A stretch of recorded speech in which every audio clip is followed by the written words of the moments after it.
Okay, well, I have not introduced myself to the new guy yet. As you can see, his snoot is right over there. He has not, he does see me now. I tried to do a video of before I even came out here and what his first reaction to seeing me was, but struggled a little bit for placement of the camera. He has only looked at me. He has a history of not being catchable. He has a history of being very difficult to even put a halter on or a lead rope on when he's contained in a stall. Apparently the shipper had to get creative in reducing the size of the stall in order to get a lead rope on him to put him back on the trailer and continue his journey. So we're hoping right now to introduce ourselves and see what I can do about his opinion of being caught. Wish me luck.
Now, I will stay with a lot of pressure off of him by facing the other way, all the way until he loses interest. As soon as he loses interest, I will start to move again to let him know that his interest in me was what made me stay still.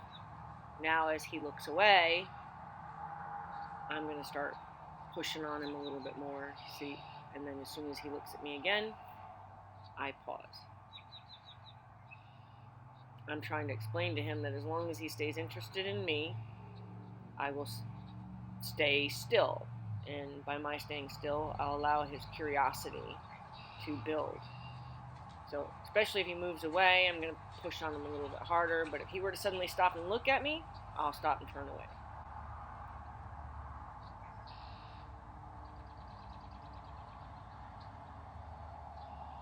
One of the hardest parts with this exercise is to try not to keep checking in to see what he's doing.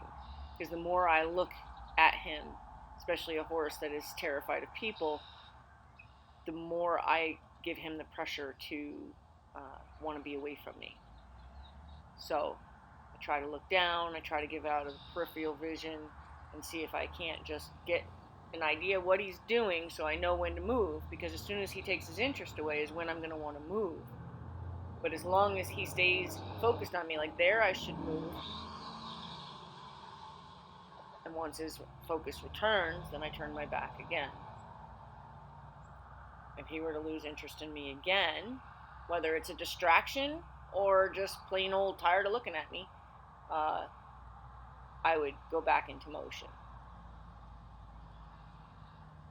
My goal is to be able to walk at his hindquarters and get him to yield his hindquarters away and look at me dead on. So there he lost interest again. I'm going to go into motion again. If he were to just mildly move away and look at me, then I would pause and look away.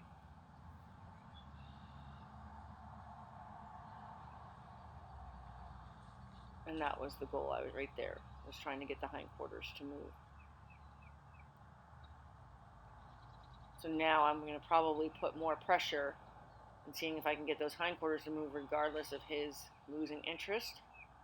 See if I can't get him to push his hindquarter away, and then I'm going to look away and tell him that that's the right answer. The more I make him do things with his feet, the more interested he's going to get in me. So that's why I'm just going to continue to see if I can't get him to move his hind feet. And there I walked away because he considered backing away, and I didn't want him to think he had to leave. So the trick is to keep them as engaged with you as possible, but yet also trying to find progress. You know, I could stand there all day if this horse was used to outwitting or outweighting somebody. I would end up staying there all day. So I'm going to see if I can't push on that. So see how his body leaned? That's why I stopped putting the pressure on him. I want the pressure to be where I put it at his hindquarters. So I'm going to try to ease my way back further so his shoulder doesn't become part of that lean, because his shoulder was involved in that original lean. And now I'm just staring at his hindquarters, and I'm probably going to take a step towards, and I got the response I was looking for. Sometimes I watch these videos for the first time, and I'm just narrating kind of as I see. So there, because he backed up, I left, because that's not what I'm looking for. I'm not looking for him to back up. I'm looking for him to yield his hindquarters. I might even see if I can get the other side to work, but I would be surprised if that's really was my angle. I don't usually work both sides of the horse until I've gotten something solid on one side. So I did come back. Now, what I'm doing here is I'm zigzagging to get closer. And what I'm hoping, and I'm keeping my back to him. So see, I turn my back, and then I come back down. But I'm trying to get a little bit closer to him this time. I'm hoping he'll stretch his nose out and see if he can't get a little sniff of me. And see if I can back up and say, look, how about I take all the pressure off of you? I'll offer you my back. Would you be interested in stretching out and sniffing my back? If he says no, but he doesn't leave, I might take another step back to him. Or in this case, I took the pressure off.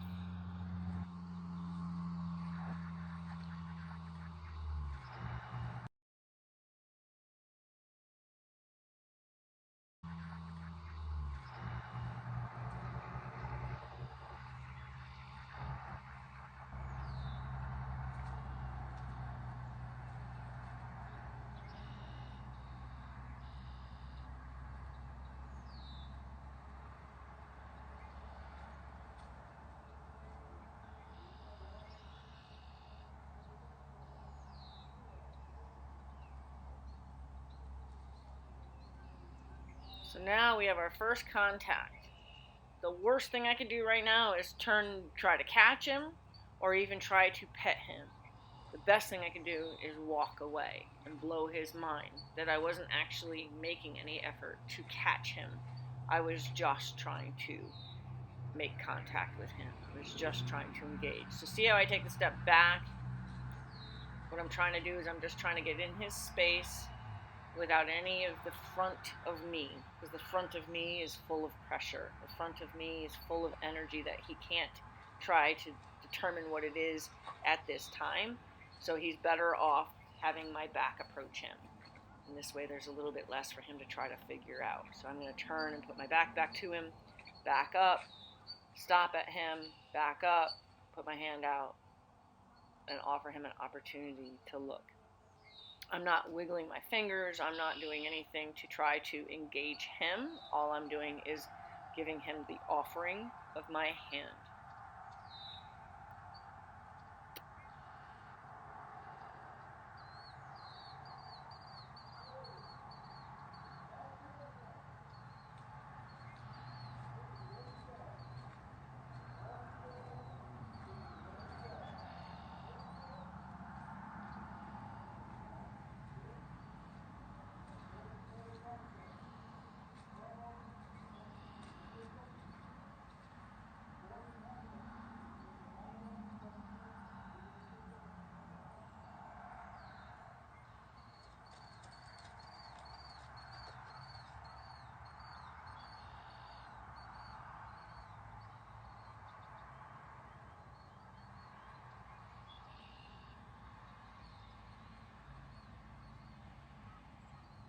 So here, when I take the step away, I'm actually inviting him to get brave enough to come with me.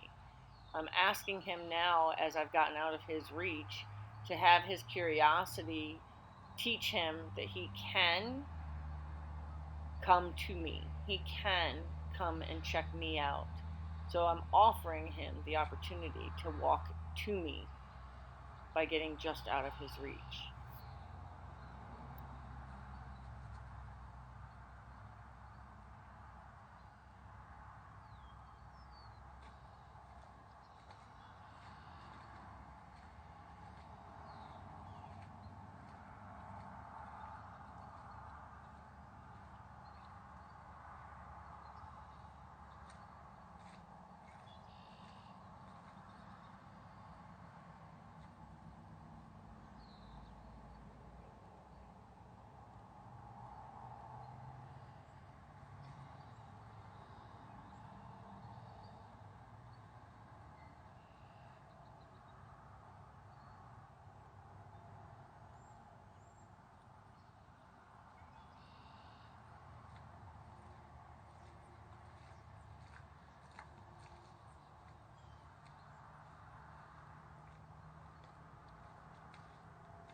So here I'm trying to use his curiosity as a magnet. I'm trying to pull him with me and see if getting his curiosity and then try to pull him with me. Then I'm going to see if I can face him and reach out for him. And now watch my hip. My hip is what's going to draw him. See how I kind of left my leg out by him and kind of pulled him with my hip and my knee bent more towards me. That was the draw that I was trying to get him to come one step closer to me, and then I was going to leave. And that would let him know that there's no pressure at all. And now he'll be more likely to be curious. Once he starts doing this, where I can walk up to him, create a distance, and offer him an opportunity to check me out, and I've proven to him that I have no interest in catching him, now I should be able to stand even farther away from him, turn, offer him, and see if he'll come. And now I've got him. Now I know that it's not going to be far before I'm going to be able to catch this horse. But I don't want to catch him. I want him to catch me, and this is the beginning of that process.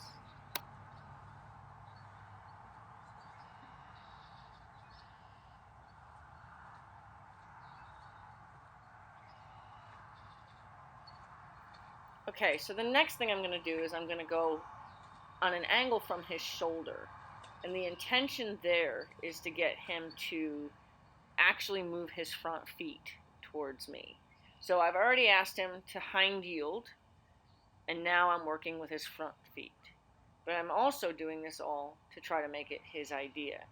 So I did just extend my hand out behind me to encourage him to engage. So let's see if that was the cue so far that says, I'm good people, you can come see me.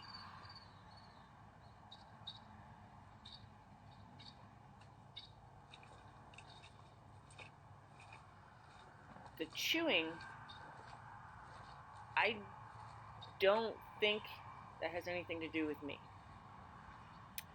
This was a long time ago, but I've had a pretty strict no handheld treats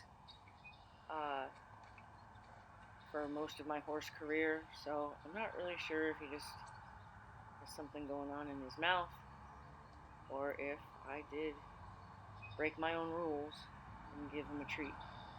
I'm going to say I didn't, because my hand there, I'm wiggling my come cue. That's my here cue. So I figure now what I'll do is I'll start to show him what I expect him to understand as far as my hand cues. So that command is me like kind of like a upside down little kid wave. And what that'll look like when he has a line on him, it'll be like a combing. Yeah, he's just messing around with his teeth. So if you can hear me, I'm saying here.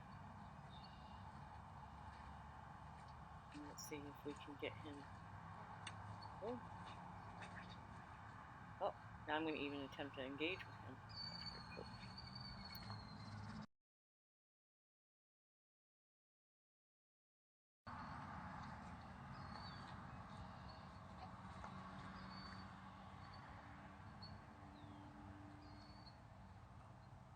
Well, there's the proof. I did break my no handheld treats rules with this horse. Maybe because he was uncatchable for 3 years. I don't know. I don't know what made me try that approach with this horse. Normally, I wouldn't use treats. I definitely like to rely on the horse's interest in me, not in the food that I might be able to offer them.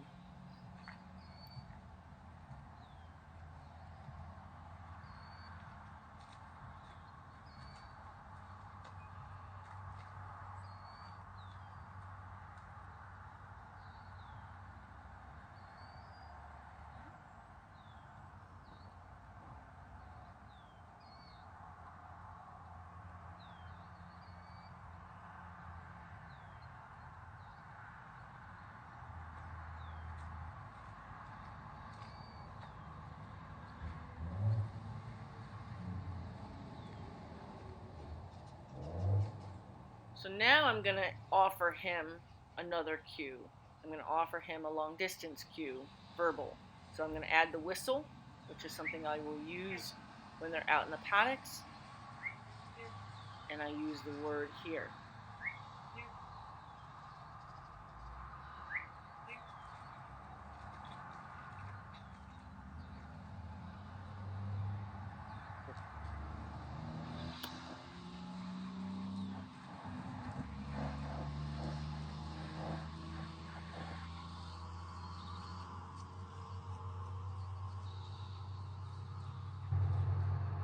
So here's something I love to watch. I love to watch them think.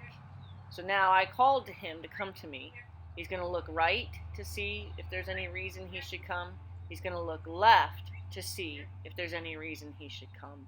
And then he's going to make that decision. I love watching them make decisions. He's made his decision. That's so cool. I don't know if you've ever seen horses do that, but that's what they're doing. They're trying to decide if this is the right decision. It's so cool.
that's all I'm going to do with him.